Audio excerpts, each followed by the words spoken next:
Hey everyone, welcome back to your own academy, that is Achievers Academy. I'm your friend, your guider Nisha Sharma. सो बच्चे, आज की video बहुत important होने वाली है उन सभी स्टूडेंट्स के लिए जो यूपी में टीजीटी पीजीटी इंग्लिश का एग्जाम देने जा रहे हैं। ठीक है, तो ये वीडियो स्पेशल है यूपी के स्टूडेंट्स के लिए जिनका अब अगस्त में आपका टीजीटी पीजीटी का एग्जाम होगा या पोस्टपोन होगा, राम जाने, बट आपको प्रिपरेशन करनी है। ठीक है, ये आपको पता ही है। इस वीडियो को एंड तक देखना, इसमें मैं आपको बताऊंगी कैसे पढ़ना, किस तरीके से पढ़ना हो, और जो आपके लास्ट 15 और 16 20 डेज बचे हैं इनमें आप किस स्ट्रेटजी पे काम करेंगे तो आपका सिलेक्शन यूपी में हो सकता है। अब everybody knows about the syllabus and content. Already मैं एक वीडियो अपडेट कर चुकी हूँ जिसमें मैंने डिटेल से सिलेबस डिस्क्राइब कर रखा है। टीजीटी का ये आएगा, पीजीटी का ये, by the way topic wise writers मैंने लिख के दे रखे हैं। उसका वीडियो मैं इस वीडियो के लिंक में नीचे डाल दूंगी कमेंट सेक्शन में। अब बात कर लेते हैं कि आप यूपी का एग्जाम कैसे क्रैक कर सकते हैं। इन लास्ट 16 डेज की क्या स्ट्रेटजी आपकी रहेगी। अब इसमें ये तो आपको पता ही है क्या राइटर्स हैं, क्या है, क्या आपने पढ़ना है। रफली मैं आइडिया देती हूँ। आपको जो पेपर है वो 3 पार्ट्स में डिवाइडेड मिलेगा। दोनों के लिए ही लेके चलते हैं, कुछ टॉपिक्स अलग हैं, बात वही है। ठीक है, आपका जो पेपर है वो 3 पार्ट्स में आपको डिवाइडेड मिलेगा। मीन्स डिवाइडेड नहीं मिलेगा, आपको तो एक ही पेपर मिलेगा। ठीक है, उसके अंदर 125 क्वेश्चंस मिलेंगे, 125 क्वेश्चंस आपको मिलेंगे। ठीक है, 125 क्वेश्चंस आपको मिलेंगे। और यदि बात करें कट ऑफ की, तो यदि आप 110 क्वेश्चंस, अकॉर्डिंग टू मी आजकल आपका जो कंपटीशन है वो बहुत हाई हो चुका है, पहले वाली बातें नहीं रही, और बहुत मुश्किल पेपर भी नहीं आते हैं। तो 110 आप मान के चलो, आप 110 लेते हो तो आप बहुत सेफ हैं। सेफ क्या, आप डेफिनेटली सिलेक्ट हैं। ठीक है, बट 110 से नीचे ड्रीम मत देखना, तो होप सो इस ड्रीम को पूरा करो। अब देखो, आपको पेपर में 3 टाइप से क्वेश्चंस मिलेंगे। आपका पहला सेक्शन होगा जो आपका लिटरेचर से रिलेटेड है। ठीक है, आपको पता है लिटरेचर की बात करें तो पहला सेक्शन जो होगा आपको लिटरेचर से रिलेटेड क्वेश्चंस मिलेंगे। क्वेश्चंस अप डाउन ऊपर नीचे कैसे भी हो सकते हैं। I am just telling you कि किस तरीके से आपको प्रिपेयर करना है। दूसरा जो सेक्शन है वो आपको ग्रामर से रिलेटेड मिलेगा। मीन्स दूसरी जो चीज़ें हैं वो आपको ग्रामर से रिलेटेड क्वेश्चंस आएंगे। और तीसरा जो क्वेश्चंस आएगा, तीसरा जो सेक्शन कह दो या क्वेश्चंस कह दो, वो आपको इंग्लिश वोकेबलरी से रिलेटेड आएंगे। कहने का मतलब आपको यूपी में टीचर बनने के लिए इंग्लिश की 3 चीज़ें तैयार करनी है। एक तो इंग्लिश का लिटरेचर तैयार करना है कंप्लीट, एक इंग्लिश की ग्रामर तैयार करनी है कंप्लीट, वैसे इंपॉर्टेंट टॉपिक भी बताऊंगी, लास्ट ईयर्स के प्रीवियस पेपर्स के एनालिसिस का बेस्ड भी बताऊंगी। ठीक है, और वोकेबलरी तैयार करनी है। अब सबसे पहले हम बात कर लेते हैं अपनी ग्रामर की, बिल्कुल जनरल सी। सबसे पहले हम बात कर लेते हैं ग्रामर की। ठीक है, अब इंग्लिश की जो ग्रामर है इसको बच्चे स्किप कर जाते हैं, पढ़ते ही नहीं है। तो बच्चे आपको ऐसा नहीं करना, इंग्लिश ग्रामर को आपको बहुत बेहतरीन तरीके से पढ़ना है। इंग्लिश ग्रामर का एक एक टॉपिक आपको अच्छे से पढ़ना। देखो, पढ़नी तो सारी है, लेकिन आपके सिलेबस की बात करूँ तो उसके हिसाब से आप क्या खास पढ़ेंगे। जैसे आप पार्ट ऑफ स्पीच है, इसको बहुत बेस्ट कर लें। अब पार्ट ऑफ स्पीच का मतलब क्या है। पार्ट ऑफ स्पीच में आपको पता है नाउन भी है, प्रोनाउन भी है, एडजेक्टिव भी है, एडवर्ब भी है, वर्ब, सब कुछ आ गया। कहने का मतलब सब कुछ आ गया। बट आपको जो क्वेश्चंस पूछे गए हैं, नाउन से हमेशा क्वेश्चन पूछा गया है। ठीक है, नाउन से बहुत अच्छे से क्वेश्चंस आपके ग्रामर में पूछे गए हैं। आपके ग्रामर में जो प्रीवियस पेपर का एनालिसिस करें, टेंस से क्वेश्चन पूछे गए हैं। ठीक है, एक आधा टॉपिक टीजीटी पीजीटी में अप डाउन है, बट मेन आप ये टॉपिक्स भी कर लेते हो तो आपका क्रैक हो जाता है। करनी सारी है। देखो, मेरा मानना क्या है लाइफ का, आपको गिवन है कि हम तो 5 टॉपिक में से लेंगे। ठीक है, वैसे गिवन सिलेबस में से ही लेते हैं, लेकिन इंग्लिश है, एक आधे क्वेश्चंस इधर उधर हो जाते हैं, तो आपको आना तो सब कुछ चाहिए। और ये नहीं होता पिछली बार टेंस का क्वेश्चन आया तो जरूरी है इस बार भी टेंस का क्वेश्चन आए, इस बार दूसरे टॉपिक का क्वेश्चन आ सकता है। तो मेन सभी टॉपिक करें, बट प्रीवियस एग्जाम में जो टॉपिक्स डोमिनेट हैं, जो आपको जरूर करने हैं, वो समझ लीजिए। आपको नाउन का टॉपिक कंफर्म बहुत अच्छे से करना है। आपको टेंस का टॉपिक बहुत बहुत बेहतरीन करना, कंफर्म यहाँ से क्वेश्चन पूछा गया है। टेंस के साथ ही आप वॉइस एंड नरेशन को भी करें, क्योंकि टेंस से बेस बनने के बाद आप वॉइस एंड नरेशन को बेहतरीन तरीके से सीख सकते हैं। तो आप वॉइस एंड नरेशन को अच्छे तरीके से करें। वॉइस नरेशन के साथ साथ यदि यहाँ पर क्वेश्चंस आपको पूछे गए हैं सिंटेक्स या I can say subject verb agreement. ठीक है, सब्जेक्ट वर्ब एग्रीमेंट कंफर्म है भाई, यहाँ से तो क्वेश्चन आता ही आता है। ठीक है, तो सब्जेक्ट वर्ब एग्रीमेंट वाले से कौन सा वर्ब किस सब्जेक्ट के साथ एग्री करता है, तो सब्जेक्ट वर्ब एग्रीमेंट से आप अच्छे से क्वेश्चंस करें। इसके अलावा आप सेंटेंस वाला जो चैप्टर है इंग्लिश में, सेंटेंसेस का जो चैप्टर है उसको बेहतरीन करें। अब सेंटेंसेस को करने का तरीका क्या है, you should know about the all the kinds of sentence, कि that is simple sentence, compound है, कॉम्प्लेक्स है, क्या है, आपको सभी सेंटेंसेस का पता होना चाहिए। एज वेल एज आपको सेंटेंसेस के साथ साथ उनका फॉर्मेशन भी पता होना चाहिए। आपसे कोई कह दे सिंपल को नेगेटिव बनाओ, तो यदि आपको पता ही नहीं होगा क्या सिंपल है, तो how can you convert that sentence into negative sentence. तो you should know about all kinds of sentence and changes of the sentence, मतलब इसको हम बोलते हैं ट्रांसफॉर्मेशन। ठीक है, इसको हम क्या बोलते हैं, ट्रांसफॉर्मेशन। ट्रांसफॉर्मेशन का मतलब होता है चेंजेस करना, कि आप सेंटेंस में किस तरीके से चेंज कर सकते हैं। तो इस चीज को हम क्या बोलते हैं, ट्रांसफॉर्मेशन। सिंपल को कंपाउंड बनवा देगा, कॉम्प्लेक्स को ये बना देगा, तो आपको ट्रांसफॉर्मेशन भी सेंटेंसेस का आना चाहिए। इसके अलावा आपको प्रेपोजिशन से कंफर्म क्वेश्चन आया हुआ है, प्रेपोजिशन से आपको बहुत अच्छे तरीके से क्वेश्चन आया हुआ है, प्रेपोजिशन आपको अच्छे से करनी है। प्रेपोजिशन के साथ साथ पंचुएशन से भी आपको क्वेश्चन आया हुआ है। पंचुएशन जैसे हिंदी में होता है ना, विराम चिन्ह, एक सेंटेंस आपको दे देंगे और यूं कहेगा 4 सेंटेंस है, आप फाइंड आउट करो which is the right sentence. तो जिसमें punctuations right according to rule, punctuation सही तरीके से यूज हुई हैं। आई थिंक हमारे कोर्स में पंचुएशन रिमेनिंग है, कोई कोर्स वाला बच्चा देख रहा होगा, तो बाकी मैंने सब कुछ कंप्लीट करवा रखा है, but I will update punctuation tonight. ठीक है, तो पंचुएशन वाला टॉपिक भी आपके एग्जाम में पूछा गया है प्रीवियस एग्जाम्स में, 1-2 क्वेश्चंस देके कि राइट को आपको एनालिसिस करना। ठीक है, इस तरीके से आपको क्वेश्चंस दे रखे हैं। ट्रांसफॉर्मेशन भी बहुत जबरदस्त तरीके से पूछा गया है, वॉइस का टॉपिक भी, पार्ट ऑफ स्पीच में नाउन का टॉपिक भी। ठीक है, ये सब कुछ अच्छे तरीके से भाई एग्जाम में पूछे गए हैं। ठीक है, और प्रेपोजिशंस भी, जैसे मोडाल से भी क्वेश्चन आया हुआ है, एक आधा क्वेश्चन मोडाल से भी आ जाता है। यूं तो देखो सारे ही चैप्टर्स हैं, ऐसा नहीं है। एडवर्ब से भी क्वेश्चन अच्छे तरीके से पूछे गए हैं। एडजेक्टिव जो डिग्रीज होती हैं, कंपेरेटिव डिग्री, सुपरलेटिव डिग्री, इनसे भी क्वेश्चन एग्जाम में डाला हुआ है। ठीक है, तो आप ये बेहतरीन तरीके से सिर्फ ये टॉपिक भी आप कर लेते हो तो आपका ग्रामर सेक्शन अच्छा हो जाएगा। अब ग्रामर को पढ़ने के लिए आप कोई भी बुक ले सकते हो, लाइक रेन एंड मार्टिन की रेड कलर की बुक आती है, 9th क्लास में लगती है, वो बुक भी बहुत अच्छी है। JPH वालों की इंग्लिश ग्रामर है, वो बहुत ज़्यादा अच्छी बुक है। JPH इंग्लिश ग्रामर बेसिक से लेके और हाई लेवल तक चीज़ें क्लियर हो जाती हैं। तो आप कोई भी अच्छी सी ग्रामर बुक, बेसिक आप 9th या 11th या कोई भी ग्रामर बुक पढ़ लो, सारी ग्रामर बुक अच्छी होती है, बस कॉम्पिटिटिव फॉर्म में पढ़ना है चीज़ों को, मतलब। ठीक है, तो ये मेन टॉपिक है, जिनको आप कर लोगे तो आपका ग्रामर सेक्शन सिक्योर हो जाएगा। नियर अबाउट आप ये मान के चलो, आपका जो वेटेज रहेगा 40 क्वेश्चंस के अराउंड, तो आपको ग्रामर से वेटेज मिलेगा ही मिलेगा। ठीक है बच्चे, तो आप अच्छे तरीके से ग्रामर को करके जाएंगे, क्योंकि बहुत सारे बच्चे क्या करते हैं, सिर्फ लिटरेचर ही पढ़ते रहते हैं, सिर्फ लिटरेचर पढ़ते रहते हैं, और ऐसे में क्या होता है, ग्रामर को नहीं करते और वो ग्रामर सेक्शन उनका रह जाता है और एग्जाम में वो सक्सेस नहीं हो पाते। प्रीवियस ईयर्स का भी मैंने एक एनालिसिस किया था बहुत सारे पेपर्स को देख के, कि कौन से टॉपिक्स ज़्यादा पूछे गए हैं प्रीवियस ईयर में ग्रामर के। 1 सेकेंड मैंने लिखा था, नाउन का जैसे जेंडर का पूछा गया था, वर्ब से भी क्वेश्चन पूछा गया था, वर्ब्स। ठीक है, वर्ब में फाइनाइट, नॉन फाइनाइट आपको पता होना चाहिए। और एक और टॉपिक है जो आपके एग्जाम में पूछा गया था, कंजक्शन। ठीक है, कंजक्शन से भी क्वेश्चन पूछा गया था लास्ट 2013 के पेपर में, तो कंजक्शन भी यहाँ पर ऐड कर ले। ठीक है, तो कंजक्शन से भी क्वेश्चन पूछा गया था। तो बच्चे इन टॉपिक्स को आप बहुत अच्छे से करें। अब वक्त कम बचा है, सपोज पेपर पोस्टपोन होता तो अच्छी बात है, शुरू से सब कुछ पढ़ें, अदरवाइज आपको एक कॉन्सेप्ट तो क्लियर होंगे। आप इनके MCQs को करके देख लें, मतलब जो बैक एक्सरसाइज होती है उसको करके देख लें, नहीं तो कॉन्सेप्ट को इस तरीके से समझो कि आपको चीज़ें आप कर पाओ। ठीक है, तो आप ग्रामर को सबसे पहले लेके चलेंगे। सेकेंड नंबर पर हम बात कर लेते हैं वोकेबलरी सेक्शन की। अब जो आपका वोकेबलरी सेक्शन है भाई, ये बहुत इंपॉर्टेंट रोल प्ले करता है। अब बच्चे कहेंगे मैम वोकेबलरी तो एंडलेस है, हम वोकेबलरी को कैसे याद करें। बिल्कुल, मैं मानती हूँ वोकेबलरी तो बहुत बड़ी होती है, बट एंटोनियम सिनोनियम्स की बात करें तो वो ज़्यादा डिफिकल्ट या बड़े होते हैं।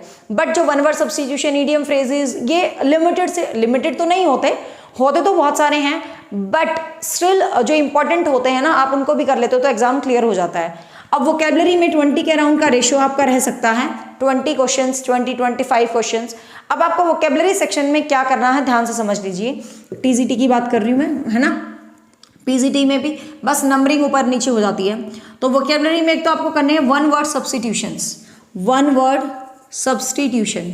ठीक है, अब जो वन वर्ड सब्स्टिट्यूशन, जिसको हम अनेक शब्दों के एक शब्द बोलते हैं, इनको आप रूट बेस्ड करें। कोई भी आपने वर्ड उठा लिया, आपको उसका रूट पता है, क्रेसी है सत्ता के लिए होता है, मोनो है खुद के लिए होता है, गैमी है मैरिज के लिए होता है, मतलब आपने रूट्स को उठा लिया। ठीक है, रूट्स को उठा के उस रूट से रिलेटेड सारे शब्द कर लिए। जैसे बर्ड्स की साउंड का एक क्वेश्चन आपके एग्जाम्स में देखने को मिल जाता है, जैसे कि कोई भी कलेक्टिव नाउन से रिलेटेड मिल जाता है। फिर मतलब कोई भी है, मतलब कहने का मतलब रूट्स बेस्ड आप वोकेबलरी को करोगे, बहुत ईजीली आप अंडरस्टैंड कर पाओगे।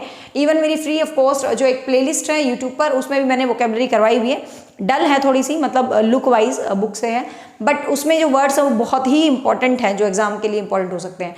तो वन वर्ड सब्स्टिट्यूशन बहुत बेहतरीन तरीके से आप करेंगे, 2-3 क्वेश्चन आपको मिल जाएंगे। फिर आप ईडियम्स फ्रेजेस को अच्छे से करेंगे, ठीक है। ईडियम्स एंड फ्रेजेस, आपको पता है ईडियम फ्रेजेस जिसको हम मुहावरे एवं लोकोक्तियाँ बोलते हैं, तो ये भी वोकेबलरी का बहुत अच्छा हिस्सा होता है। फिर आपको पता है सिनोनियम एंटोनियम तो हर वोकेब में देखने को मिलते ही हैं, सिनोनियम्स एंड एंटोनियम्स। अब इन पे आ जाओ। अब बच्चे कहते हैं मैम क्या करते हैं, बुक लेके रिवीजन करने लग जाते हैं।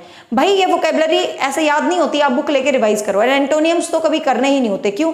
आप किसी शब्द का अपोजिट थोड़ी ना याद करने बैठोगे, ऐसे थोड़ी ना करना हमें। आप सिर्फ सिनोनियम्स को पढ़ो।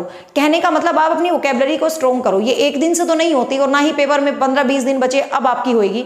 लेकिन कहने का मतलब फ्यूचर के लिए भी आदत डालो, डेली के 5-10 वर्ड्स को करना शुरू कर दो। धीरे धीरे अपने आप ही अपग्रेड होती रहती है। तो आपको क्या करना है, सिमिलर मीनिंग्स को याद करना, आपको वर्ड और उसका मीनिंग पता होना चाहिए। फिर ऑप्शंस आएंगे कि अपोजिट कौन सा, सेम कौन सा है। If you know the meaning of the word then you can find out the answer, ठीक है। तो ये मैं ये तो नहीं कहूंगी आपका अब 7 अगस्त को पेपर होएगा तो आप 15 दिन में वोकैब के पीछे लगो, 15 दिन में मेन चीजों के पीछे लग जाओ, क्योंकि भाई यहाँ पर ये एंडलेस होती है। पेपर में एक शब्द आता है और आपकी वोकैब कितनी स्ट्रॉन्ग है ये डिपेंड करता है एटमॉस्फेयर, मतलब आपने कितना पहले से रीड किया है। सिर्फ आप सोचे कि 15 डेज में वोकैब प्रिपेयर हो जाएगी, इट्स इम्पॉसिबल। और वोकैब के लिए जो सबसे बेहतरीन बुक है जो मुझे लगती है, एसपी बख्शी। एसपी बख्शी की एक इंग्लिश ग्रामर होती है, ठीक है ना। एसएससी वाले स्टूडेंट उसको करते हैं ज़्यादातर, मोटी सी बुक है, रखी भी है मेरे पास।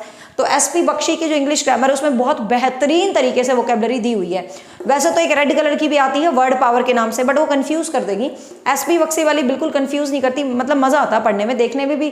कई बार क्या होती है, कोई किताब अच्छी होती है लेकिन उसको देख के फीलिंग नहीं आती पढ़ने की, तो मजा नहीं आता उस बुक को पढ़ने का। तो ये काफी अच्छी बुक है एसपी बख्शी। और पैरामाउंट इंग्लिश ग्रामर सबको पता है भाई, पैरामाउंट वालों की जो इंग्लिश ग्रामर है वो भी बहुत बेहतरीन इंग्लिश की ग्रामर की बुक है। आप पैरामाउंट इंग्लिश ग्रामर भी कर सकते हो, उसमें वोकैब ग्रामर सब कुछ आपको गिवन है। फिर वोकैब के ही सेक्शन में आपको होमोफिम्स भी आ जाते हैं। होमोफिम्स क्या होते हैं, जैसे सिमिलर वर्ड्स होते हैं जिनकी सेम साउंड, जो सिमिलर्स वर्ड होते हैं, तो ये वर्ड्स भी आपको वोकेबलरी सेक्शन में देखने को मिल जाते हैं। होमोफिम्स, वन वर्ड सब्स्टिट्यूशंस, ठीक है। तो आप इनको बहुत अच्छे तरीके से करेंगे वोकेबलरी के अंदर। तो वोकैब, और हाँ वोकेबलरी में सबसे इंपॉर्टेंट जो आपको 3, 4, 5 भी क्वेश्चन देखने को मिलते हैं, मिसस्पेल्ड। मिसस्पेल्ड मतलब जो स्पेलिंग आप गलत करते हो, आपको 3 वर्ड्स दे देंगे, एक की स्पेलिंग गलत होगी, तो ये भी एसपी बख्शी में गिवन है मिसस्पेल्ड। तो स्पेलिंग्स तो आनी ही चाहिए भाई, बचपन से पढ़ते आए हो, तो स्पेलिंग्स भी वोकेबलरी का एक बहुत ही इंपॉर्टेंट हिस्सा होती हैं। तो आपको स्पेलिंग्स का भी बेहतरीन तरीके से पता होना ही होना चाहिए, ठीक है। अच्छे, तो ग्रामर के लिए मैंने आपको बता दी है कि आप जेपीएच की पढ़ सकते हो, आप पैरामाउंट वाली इंग्लिश ग्रामर बुक पढ़ सकते हो। वोकेबलरी के लिए आप एसपी बख्शी वाली बुक पढ़ सकते हो, बहुत अच्छी किताबें हैं और बहुत इजी लैंग्वेज में चीज़ें गिवन है और आप कर सकते हो। और एक अरिहंत की भी आती है, एरर, ब्लंडर, मिस्टेक्स कुछ करके, तो वो भी काफ़ी अच्छी ही बुक है, ठीक है। बट अब दूसरी चीज़, सबसे इंपॉर्टेंट चीज़, बहुत किताबें नहीं पढ़नी बच्चा, बहुत किताबें पढ़ने वाला बच्चा कभी सफल नहीं होता। एक किताब को बहुत बार पढ़ने वाला बच्चा सफल होता है। आप क्या करते हो, ये भी बुक ले आओ, ये भी ले आओ, ये भी ले आओ, भाई ऐसा मत करना। एक ही बुक आपने ली है ना, पैरामाउंट ले ली तो पैरामाउंट को रट दो, एसपी बख्शी ले ली तो उसको रट दो। कहने का मतलब एक बुक को अनेक बार पढ़ने से बच्चा पास होता है, ना कि अनेकों किताबों को पढ़ने से। ये जो फोबिया ना आपके दिमाग में, नोट्स नोट्स नोट्स, वहां से भी कलेक्शन, वहां से भी कलेक्शन, कलेक्शन करना आपको सक्सेस नहीं दिलवाएगा। उस कलेक्शन में से सिलेक्टेड 2 पढ़ना आपको सिलेक्शन दिलवाएगा, ठीक है। तो again and again you should repeat all the content. अब बात आ जाते हैं my favourite section, that is I just love English literature. अब इंग्लिश लिटरेचर में बात करें तो टीजीटी, पीजीटी की अलग अलग बात कर लेते हैं। पीजीटी में तो कुछ राइटर्स गिवन हैं, मतलब नियर अबाउट 15, 16, 17 के अराउंड, लेकिन टीजीटी में भाई आपके 4 ही राइटर्स गिवन हैं, 4 ही राइटर्स आपके टीजीटी में गिवन है, that is Shakespeare and the father, मतलब ऐसे तो father of English poetry is Chaucer, but just I am saying कि भाई सबसे बड़ा हमारा बाप इंग्लिश लिटरेचर का, and no one is Shakespeare. तो शेक्सपियर को करेंगे। Then the most high priest of nature that is Wordsworth, तो वर्ड्सवर्थ को करेंगे। And the Milton, the great writer of the great epic of English literature. And the last but not least Nobel prize winner Galsworthy, ठीक है। English TGT में यदि हम बात करें तो ये 4 ही राइटर गिवन है। अब इन 4 राइटर्स को बच्चे आप बहुत अच्छे से करेंगे, लेकिन इसका ये मतलब नहीं है कि 4 राइटर्स के अलावा क्वेश्चंस नहीं आए हुए। 4 राइटर्स के अलावा भी आपको लिटरेचर में क्वेश्चंस आए हुए हैं, जो किससे आए हुए हैं, एक तो फिगर ऑफ स्पीच से आए हुए हैं, ठीक है। फिगर ऑफ स्पीच से क्वेश्चन आया हुआ है, ये भी लिटरेचर का पार्ट ही माना जाता है। एक लिटरेरी टर्म से क्वेश्चंस आए हुए हैं, जो लिटरेरी टर्म्स होती हैं इससे क्वेश्चंस आए हुए हैं। और आपको लिटरेरी टर्म्स में हर चीज़ पता होनी चाहिए कि ये सेक्शन पोइट्री होता है, ये ड्रामा होता है, आपका ये प्रोज वाला सेक्शन होता है। अब पोइट्री के कौन कौन से टाइप होते हैं, जैसे बैलेड है, एपिक्स है, आपका जो भी सारे के सारे टाइप, लिरिक है, एपिक है, बैलेड है, ओड है, आपको सबका डिटेल स्टडी पता होना चाहिए। पिंडारिक ओड थे, होरेशियन ओड थे, ये ओड थे, ठीक है, सोनेट्स हैं, सारे मतलब फॉर्म्स, जेनर आपको सारे पता होने चाहिए। ऐसे ही आपको drama, all kinds of drama you should no. फिर आपको नॉवेल्स है तो प्रोज सेक्शन में पक्का क्वेश्चन आया, नॉवेल्स एक स्टेटमेंट गिवन होगी, ये गोएथिक नॉवल है, ये पिकारेस्क्यू नॉवल है, ये एपिस्टोलरी नॉवल है। तो मतलब जैसे लेटर्स की फॉर्म में कई बार एपिस्टोलरी पूछा गया है, जो लेटर फॉर्मेशन में लिखा जाता है, गोएथिक नॉवल। मीन्स आपको हर एक लिटरेरी टर्म्स का डिटेल से ज्ञान होना चाहिए। लिटरेरी टर्म्स क्या है, ट्रेजेडी है तो ट्रेजेडी में उसके जो पार्ट होते हैं, हमार्शियाज होता है, कथारसिस होती है, मतलब आपको हर एक वर्ड, हर एक टर्म, हर एक चीज का पता होना चाहिए। ये नहीं कि पोइट्री होती है, प्रोज ही होता है, ड्रामा ही होता है, इनका अंदर का पूरा माल, पूरा सब कुछ। यहाँ से 5-6 क्वेश्चन निकलते हैं आराम से, बहुत अच्छे से आप इसको करोगे, ठीक है। मैंने शायद करवा भी रखा, थोड़ा बहुत ये करवा रखे हैं मैंने। लिटरेरी टर्म्स को भी बहुत अच्छे से, फिगर ऑफ स्पीच को बहुत अच्छे से, यहाँ पर रिथोरिक वगैरह सारी की सारी जो स्टेंजाज हैं, हीरोइक कपलेट्स हैं, ऑल दीज थिंग्स। और लिटरेरी मूवमेंट्स भी आपको पता होनी चाहिए। सिलेबस में बेशक गिवन नहीं है, but you are the student of literature, so you should know the literary movements, कि लिटरेचर में कौन कौन सी मूवमेंट्स हुई थी। जैसे रेफेलाइट्स पोएट आए थे, ये आए थे, वो आए थे, तो कुछ लिटरेरी मूवमेंट्स भी आप यहाँ पे पढ़ लोगे तो बेहतरीन रहेगा, ठीक है। सोनेट्स है तो सोनेट को पूरे डिटेल से पढ़ना है कि सोनेट कहाँ से इंट्रोड्यूस है, कि कौन इंडिया, कौन इटली से, कौन इंग्लिश लिटरेचर में लाया था। तो ऐसे कंप्लीट होना चाहिए। ये सेक्शन कम से कम भी आपको 10 से 12 नंबर दिलाता है लिटरेचर का, ठीक है। बहुत अच्छे से इस सेक्शन को करना है। और टीजीटी वाले इन 4 राइटर्स को कर लो। अब इन 4 राइटर्स को करने का भी बेहतरीन तरीका क्या है, सबसे पहले आप उसका लाइफ स्टाइल कर लो, मरण, जन्म, मृत्यु, ये वो, स्थान, एकेडमी, एजुकेशन। फिर आप उसके वर्क्स को करो, किस वर्क्स का कौन सा पीरियड इंपॉर्टेंट रहा है, वर्क्स को करो, उसके पीरियड्स को करो। आफ्टर डैट जब आपने वर्क्स कर लिया, उसके पीरियड्स कर लिए, and you should know about the characters. अब मेजर कैरेक्टर्स के साथ साथ आप माइनर कैरेक्टर भी करेंगे। क्यों? क्योंकि भैया 4 ही तो राइटर हैं, तो मेजर के साथ साथ ड्रामा, जो भी शेक्सपियर तो अपने आप में, मतलब कहते हैं ना पानी, वो बेकन के कोटेशन है ना, कुछ किताबें तो रटने के लिए होती है, कुछ किताबें चबाने के लिए होती हैं। तो शेक्सपियर को तो चबा के निकलने के लिए है, यूपी में सिलेक्शन लेने के लिए, ठीक है ना। तो चबा लेना शेक्सपियर का, तो कहीं कुछ भी मिले सब कुछ पढ़ डालो, ठीक है। तो चबा जाओ, कहने का मतलब। फिर कोटेशंस, अब कोटेशंस आप कहोगे मैम कैसे याद करें, तो there is no shortcut for quotations, इतनी सारी होती हैं। आप जो भी प्रैक्टिस सेट कर रहे हैं, प्रीवियस पेपर्स कर रहे हैं, उनको जब रीड आउट करते हो तो आपके माइंड में सेट हो जाना चाहिए, ठीक है। तो ये 4 राइटर्स आप बहुत बेहतरीन तरीके से करेंगे, इनसे क्वेश्चन जरूर से जरूर पूछे जाते हैं। कोई भी वर्क है, किसी वर्क का कोई कैरेक्टर है, वो कहीं से लिया गया हो, जैसे इसके शेक्सपियर के प्लेस का बेस्ड क्या है, हिस्टोरिकल, क्रॉनिकल, मतलब इस टाइप के अच्छे स्टैंडर्ड क्वेश्चन पूछे जाते हैं एग्जाम में। टीजीटी में तो यही राइटर बहुत हैं। अब पीजीटी की बात करूं, वैसे तो मैंने सिलेबस डिटेल में बता ही रखा, बट जनरली मैं अगेन ओरली रिपीट कर देती हूँ, वीडियो इसके नीचे देख लेना। पीजीटी में जो राइटर्स हैं वो कौन कौन से हैं, ओरली बता देती हूँ मैं। विलियम वर्ड्सवर्थ आपको दिया हुआ है पीजीटी में, मतलब पीजीटी की यदि बात करूँ तो रोमांटिक से इसको अच्छे से कर लो, ठीक है, क्योंकि वर्ड्सवर्थ दिया है, कीट्स दिया है, तो रोमांटिक से दिए हैं वर्ड्सवर्थ एंड कीट्स। शेक्सपियर तो दिया ही दिया है। फिर आपको चार्ल्स लैम्ब दिया हुआ है, चार्ल्स लैम्ब, पीबी शैली, तो ये रोमांटिक एरा हो गया, मतलब रोमांटिक एरा के 2-3 राइटर अच्छे से कर लो।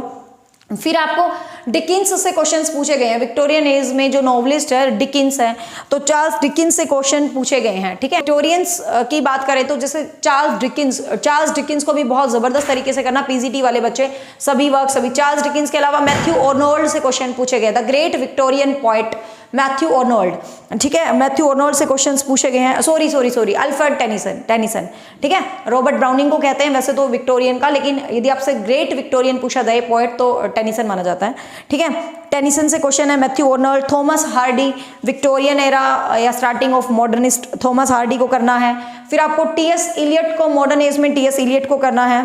और इंडियन राइटिंग में 3 राइटर्स को टिप्स पे कर लेना। वन इज आवर हीरो मुल्क राज आनंद, ठीक है, मुल्क राज आनंद, फिर निज़म मिस्किल एंड कमला दास, ठीक है। और ये तीनों ही मैंने करवा रखे हैं बहुत अच्छे तरीके से यूट्यूब पर। मुल्क राज आनंद तो बहुत डिटेल में करवा रखा है, तो कमला दास, मुल्क राज आनंद, निज़म मिस्किल को बेहतरीन कर लेना। इसके अलावा अमेरिकन में आपको रॉबर्ट फ्रॉस्ट है, वॉल्ट विटमैन, अर्नेस्ट हेमिंग्वे, ठीक है, और William Faulkner. William Faulkner, Robert Ernest Hemingway, तो रॉबर्ट फ्रॉस्ट, इनको अच्छे से कर लेना। बेसिकली जो आपके राइटर्स हैं ना, मैंने करवा ही रखे हैं। अब इन राइटर्स को आप बहुत डिटेल से करेंगे भाई, पीजीटी के जो राइटर्स हैं। तो बच्चे ये ऑल ओवर सिलेबस था।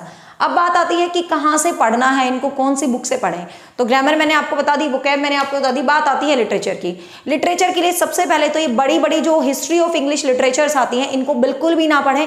You are not the NET student. अब कहते हैं बेसिक ही क्लियर नहीं होगा तो हम कैसे पढ़ेंगे। यदि आप ये मोटी वाली बुक होती है ना, जो हिस्ट्री ऑफ इंग्लिश लिटरेचर, ये वाली बुक, इनको पढ़ने बैठोगे तो कल्याण हो जाएगा आपका, मैं बताऊं। क्योंकि ये बकवास लगती है, सिर के ऊपर से जाती है। ठीक है, मैंने पढ़ी है, मुझे ऐसा नहीं कि मैंने नहीं पढ़ी, रूटलेस वाली पढ़ी है, WH लॉन्ग वाली पढ़ी है, बट आपको नहीं पढ़नी। If you are going to be the NET student then you should go that.